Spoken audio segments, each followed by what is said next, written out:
चलो हेलो दोस्तों, कैसे हैं आप। आज हम लोग जो लिमिटेशन एक्ट है हमारा उसके बारे में स्टडी करने वाले हैं। जो लिमिटेशन एक्ट है लगता तो वो बहुत छोटा एक्ट है लेकिन बहुत काम का है। यहाँ पे हर एक जुडिशियल मैजिस्ट्रेट फर्स्ट क्लास के एग्जाम में मिनिमम 6 to 7 क्वेश्चन यही एक्ट से हमेशा आते हैं।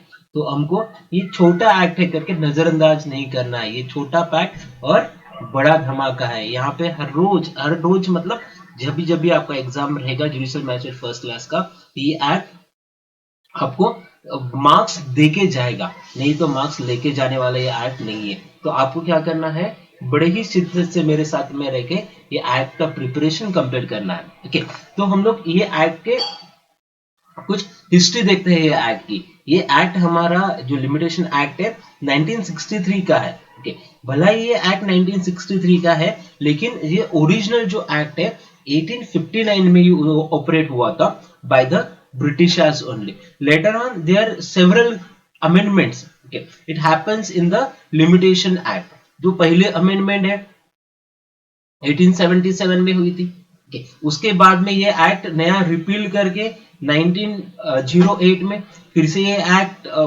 पूरा रिपील किया था और नया एक्ट इनकॉर्पोरेट किया था। उसके बाद में 27 जुलाई 1956 को एक लॉ कमीशन रिपोर्ट आया था। लॉ कमीशन रिपोर्ट ने एक नया बिल प्रोड्यूस किया लोकसभा में और 1956 का जो एक्ट है वो जो लोकसभा में वो टिका नहीं, वो डिस्कार्ड हो गया। ओके, फिर से ये जो बिल है री इंट्रोड्यूस किया पार्लियामेंट में, दैट इज लोकसभा में 1962 में। तो ये एक्ट है 1962 में जो बिल पास हुआ। ओके, ये बिल में ये एक्ट पारित हो गया। उसके बाद में जो ये हमारा एक्ट है, ओके, तो 5 अक्टूबर 1963 को ये एक्ट को एसेंट मिला। ओके, और ये एक्ट एनफोर्समेंट में आ गया 1 जनवरी 1964 को। ये क्या रहेगा, ये हमारा बेसिक इंट्रोडक्शन रहेगा या बेसिक हिस्ट्री रहेगा हमारे ये एक्ट की। ये हिस्ट्री आप ऐसे ही मत समझना, ये हिस्ट्री के ऊपर में आपको डेट ऑफ इनैक्टमेंट है, डेट ऑफ एनफोर्समेंट है, ये एक्ट के अमेंडमेंट है, इसके बारे में कभी भी क्वेश्चन आपको पूछे जा सकते हैं। तो ये एक्ट में पूरे जो टोटल सेक्शंस थे वो सेक्शंस थे 32, लेकिन ये 32 सेक्शंस है वो उसमें से दो सेक्शंस है बेसिकली 32 इटसेल्फ और 28 सेक्शंस, ये सेक्शंस रिपील हो गए। ये एक्ट में पूरे 5 चैप्टर्स है, 5 चैप्टर्स है और हमको ये 5 चैप्टर्स इक्वली हम क्या बोलेंगे इंपॉर्टेंट है। तो हम ये पूरे के पूरे 5 चैप्टर्स उसके रगे उसके साथ में पूरे सेक्शंस है वो हम लोग रिवाइज करेंगे।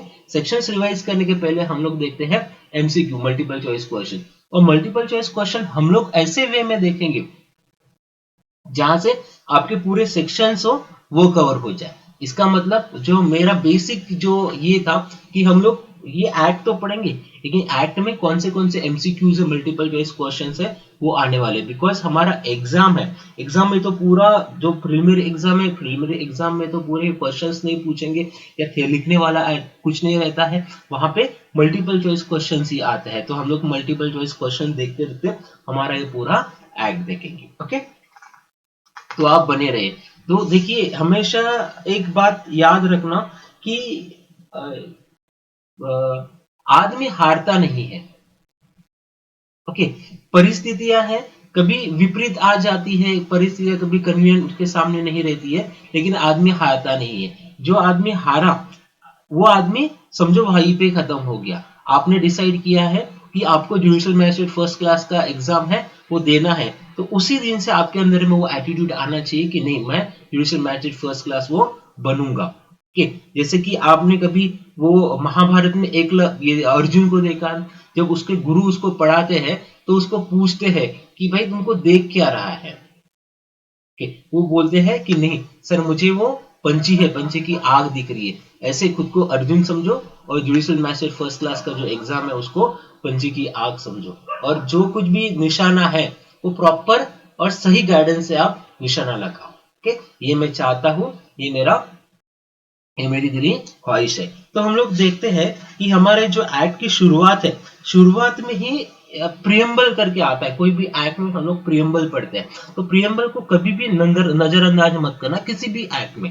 ओके, ये लिमिटेशन नहीं, चाहे एविडेंस है, आईपीसी है, कॉन्स्टिट्यूशन है या सीआरपीसी, किसी भी एक्ट में प्रियम्बल को कभी नजरअंदाज नहीं करना चाहिए। प्रियम्बल के ऊपर में तो ये बहुत सारे क्वेश्चंस आते हैं। तो ये एक्ट में जो हमारा पहला क्वेश्चन है वो प्रियम्बल के ऊपर में है। First question, the objective of the limitation act 1963। तो क्या है? Consolidate, amend, consolidate and amend and none of the above. अगर आप ऑब्जेक्ट देखोगे या प्रियम्बल देखोगे, वहां पे कंसोलिडेटेड एंड अमेंडमेंट ये क्या दिया है? ऑब्जेक्ट दिए, दोनों भी ऑब्जेक्ट दिए, तो उसका सही ऑप्शन रहेगा ऑप्शन नंबर सी। उसके साथ में जो लिमिटेशन एक्ट में सूट एंड अदर प्रोसीडिंग्स दिए हैं, उसके ऊपर में भी क्वेश्चन आ सकता है, तो आप क्या करना, वो भी एक बार देख लेना। Question number 2, the Limitation Act 1963 intend to provide for law for the limitation of। Okay, ये अब प्रियम्बल से ही आपको पता चलेगा। उसमें क्या दिया है? पहला ऑप्शन सूट, दूसरा option other proceeding, third option है ए एंड बी, और फोर्थ है ए और बी एबो। ओके, जैसे आप प्रियम्बल की वर्डिंग्स पढ़ते हो तो वही आपको समझ में आएगा। An act to consolidate and amend the law for the limitation of suit and other proceeding and for the purposes connected therewith। तो यहाँ पे क्या लिखा है? suit and other proceeding है, suit and other proceeding। Okay, suit और other proceeding नहीं है, तो यहां से हमारा ऑप्शन कौन सा रहने वाला चाहिए? ऑप्शन रहना चाहिए हमारा सूट, ए, ऑप्शन सी रहना चाहिए, suit and other proceeding. Okay, जो आपको ये कहां से, दो क्वेश्चंस कहां से मिले आपको? जो हमारा प्रियम्बल है उसी से मिले। उसके बाद में आ जाते हैं यहाँ पे लगे हाथ हम लोग सेक्शन नंबर 1 भी देख लेते हैं। सेक्शन नंबर 1 हमारा extension and limitation, title extension and commencement के रिगार्डिंग है। इसका मतलब ये एक्ट कहां पे एप्लीकेबल होगा और कहां पे एप्लीकेबल नहीं होगा। जो लिमिटेशन एक्ट है ओके, वो extended to the whole India, पूरे इंडिया को ये एप्लीकेबल होता है, including state of Jammu and Kashmir. Okay, पहले ये एक्ट जम्मू एंड कश्मीर के लिए एप्लीकेबल नहीं होता था, अभी जो हमारा एक्ट है वो जम्मू एंड कश्मीर के लिए भी एप्लीकेबल होता है। ओके, ये बात थोड़ी सी आप क्या करना, ध्यान रखना। ओके, उसके साथ में यहाँ पे कुछ बातें मैं कहना चाहूंगा।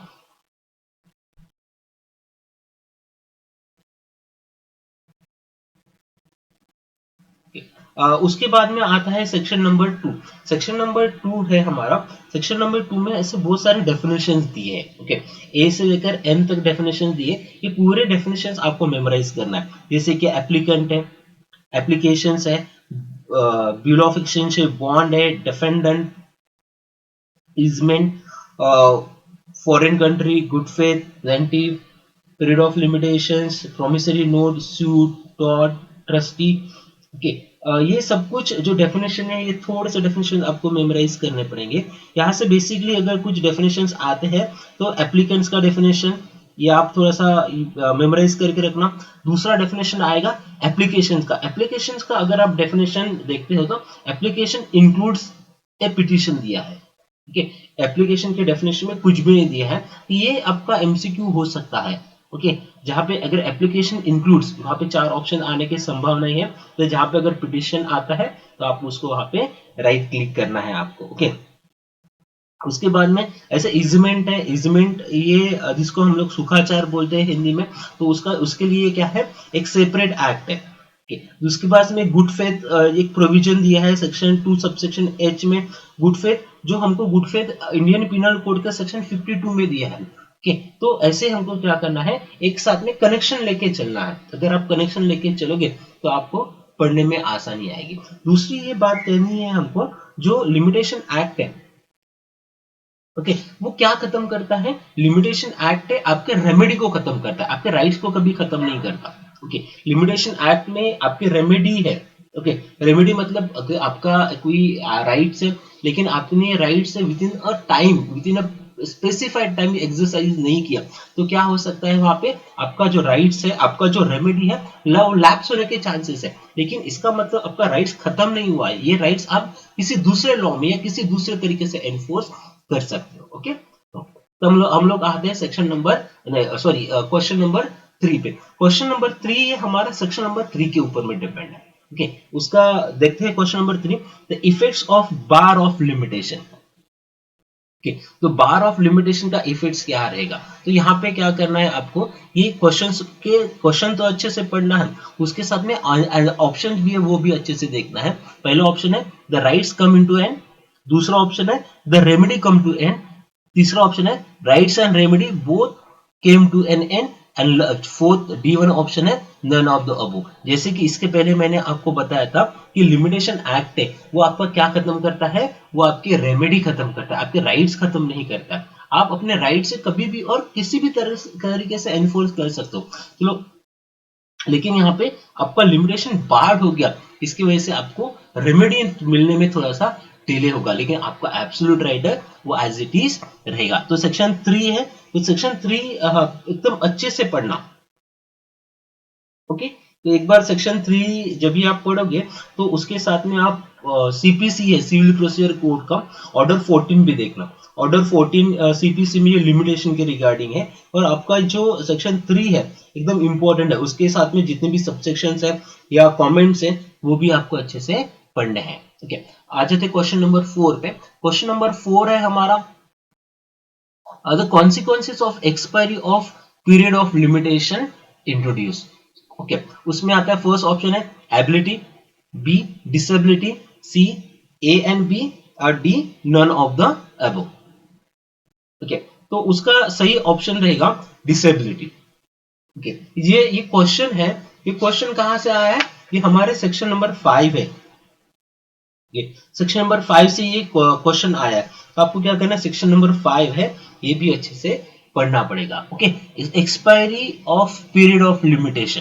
ओके, तो ये expiry of period of limitation है, जो अगर आप सेक्शन पूरा पढ़ोगे तो उसके साथ में ऑर्डर भी दिया है, ऑर्डर 21 सीपीसी का, तो वहां पे आपको ये पूरा दिखाई देगा। Question number next question, the effects of law of limitation is. Okay, law of limitation का इफेक्ट्स क्या है। Okay, just a moment. Okay, effects of law of limitation is. Okay, उसके ऑप्शन है right and extinguished, B remedy is extinguished, C both right and remedies get extinguished, और D none of the above। तो आपको ये जो question जो पढ़ोगे तो उसमें से जो सेक्शन 5 का कॉन्सेप्ट है वो अच्छे से कॉन्सेप्ट पढ़ना, सेक्शन 5 का, वहां पे पूरा उसका ऑप्शन दिया है राइट रेमेडी इज एक्सटिंग्विश। इसके रिगार्डिंग इसके पहले भी हम लोगों ने डिस्कस किया था कि लिमिटेशन एक्ट में रेमेडीज एक्सटिंग्विश होती है, रेमेडीज खत्म होती है, राइट्स एज इट इज रहते हैं। यहाँ पे एक्सटिंग्विश का मीनिंग है खत्म होना, to come to an end. Question number 6 में जाते हैं हम लोग, as a consequences of expiry of limitation. जब लिमिटेशन है वो एक्सपायर हो जाता है तो क्या कॉन्सिक्वेंसेस आ जाते हैं। Option number first, right remains perfect, option number B rights became imperfect, option number C rights is destroyed, and option number D none of the above. यहाँ पे जो हम ये अप्रोप्रिएट ऑप्शन है राइट बिकेम इनपरफेक्ट रहेगा यहाँ पे। Okay, आपके राइट्स हैं वो इनपरफेक्ट बन जाते हैं अगर आपने जो लिमिटेशन है, लिमिटेशन आपका बाढ़ हो गया उसके रिगार्डिंग। ओके, क्वेश्चन नंबर 7 पे आते हैं हम लोग। क्वेश्चन नंबर 7 में ये दिया है कि limitation act 1963 came into force. ये हमारा लिमिटेशन एक्ट है। ओके, 1963 का came into force as per, ये कौन से तत्व पे निर्धारित है। ओके, या किसने ये लिमिटेशन एक्ट है वो एनफोर्स में लाया। उसके ऑप्शन ए है the date of enforcement state in the act, B the power for its enforcement was delegated to the central government, C the power of its enforcement was delegated to the state government, and option number D none of the above। जो हमारा option रहेगा option number सी रहेगा। वहां पे जो central government ने जो powers है regarding the enforcement of limitation act वो स्टेट वाइज डिफाइन किया है। ओके, तो भला ये लॉ सेंट्रल गवर्नमेंट ने पास किया है, लेकिन कुछ राइट्स या कुछ लिमिटेशन डिसाइड करने के पावर्स स्टेट गवर्नमेंट के पास में सेंट्रल गवर्नमेंट ने डेलीगेट की है। क्वेश्चन नंबर 8 देखते हैं। The limitation act 1963 came into force on the effects from. Okay, तो ये एक्ट जैसे कि हम लोगों ने देखा था, ये एक्ट कब एनफोर्समेंट में आया है? 1 जनवरी 1964 में ये एक्ट एनफोर्समेंट में आया है। जैसे अगर आप ये आर्ट सेक्शन फर्स्ट देखते हो, सेक्शन फर्स्ट का जो फुटनोट्स है, सेक्शन फर्स्ट के फुटनोट्स में ये क्लियरली मेंशन किया है। Question number 9, before the commencement of the limitation act 1963 the law as to limitation in India was regulated by. इसके पहले जब हम लोगों ने हिस्ट्री देखी थी स्टार्टिंग में, या वहां पे मैंने आपको बताया था कि ये एक्ट का रेगुलेशन मतलब 1963 का जो एक्ट बनने के पहले इमीडिएटली रेगुलेशन किसके द्वारा ये होता था? किसके द्वारा होता था? देखो, ये जो एंशिएंट सबसे पुराना लॉ है 1859 का लॉ है। ओके, 1859 के लॉ को क्या किया है? 1877 में उन्होंने रिवाइज किया है, लेकिन उसके बाद में लॉ अमेंड किया है। कब अमेंड किया है? 908 में लॉ को अमेंड करके ये लॉ एकदम परफेक्ट बनाया है। Okay, limitation act 1908। तो हमको ये 1908 है, वही ईयर है वो कंसिडर करना है। ओके, तो यहाँ पे जो हमारा ऑप्शन रहेगा वो ऑप्शन सी रहेगा। Okay, the Indian limitation act 1908। Okay, वहां पे हमारा जो एक्ट है, जो पहला एंशिएंट एक्ट था, वो पूरा रिपील करके यहाँ पे नया एक्ट उन्होंने बनाया है।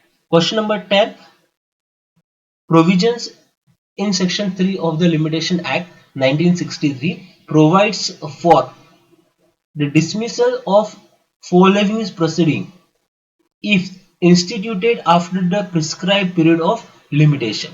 ओके, तो यहाँ पे अगर आप देखोगे, यहाँ पे जो सेक्शन 3 में तीनों भी चीजें दी है, सूट, अपील और एप्लीकेशन, ये तीनों के लिए भी लिमिटेशन एक्ट एप्लीकेबल है। सूट, अपील एंड एप्लीकेशन, हमको कोई भी सूट फाइल करना है या कोई भी डिक्री या ऑर्डर के अगेंस्ट में अगर अपील भी करनी है या एप्लीकेशन भी हमको कहीं देना है, या तो उसके रिगार्डिंग लिमिटेशन एक्ट एप्लीकेबल होता है। हमको ये सारी चीजें विद इन अ लिमिटेशन करनी पड़ती है। ओके,